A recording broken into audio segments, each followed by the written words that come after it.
When my family decided to visit the Cabo Rojo Lighthouse, this beach wasn't the destination. It was simply the place we had to pass through to get there. Looking back now, I'm not so sure that's true. Because while everyone remembers the lighthouse, one of my favorite memories from that afternoon happened right here on a beach with one of the strangest names in Puerto Rico.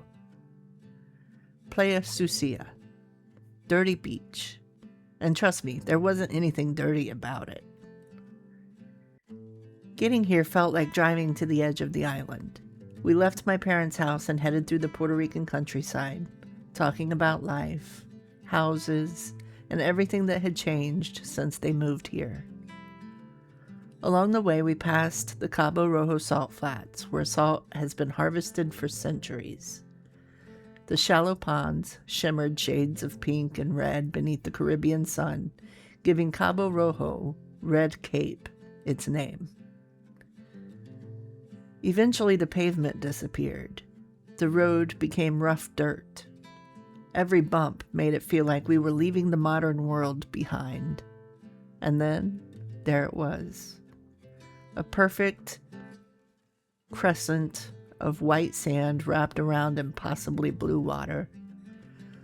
The lighthouse stood high on the cliffs in the distance. Most people probably headed straight for it. We didn't.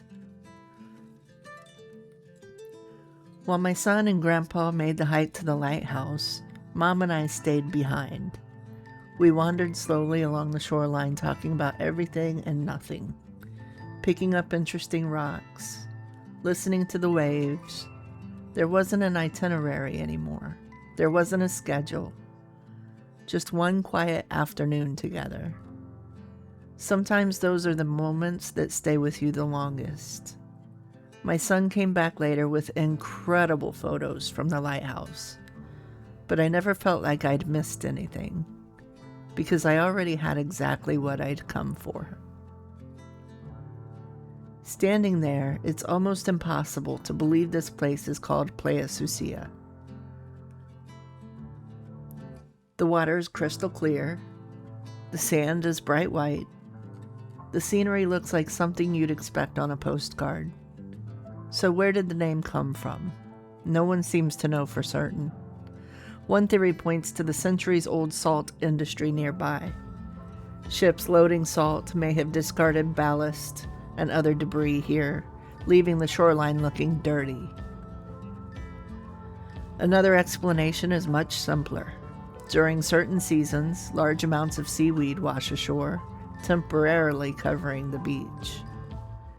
And still others believe the name actually belonged to the neighboring Bahia Sucia, Dirty Bay, and eventually people began using it for this beach as well. Whatever the truth may be, the name certainly doesn't describe what you'll find today. What surprised me most wasn't how beautiful Playa Sucia was. It was how untouched it felt. No hotels, no restaurants, no beach bars, just sand, water, and nature.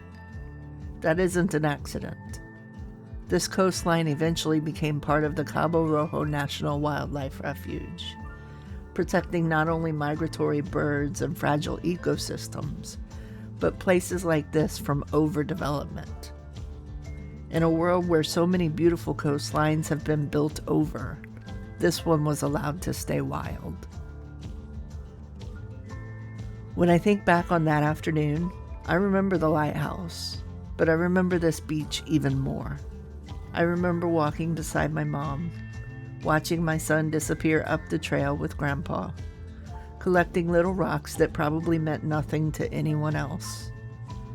Sometimes we spend our lives rushing toward the headline attraction, only to discover the quiet stop along the way is what becomes the real memory. For me, that was Playa Sucia, Dirty Beach. One of the cleanest and most peaceful places I've ever had the privilege to visit.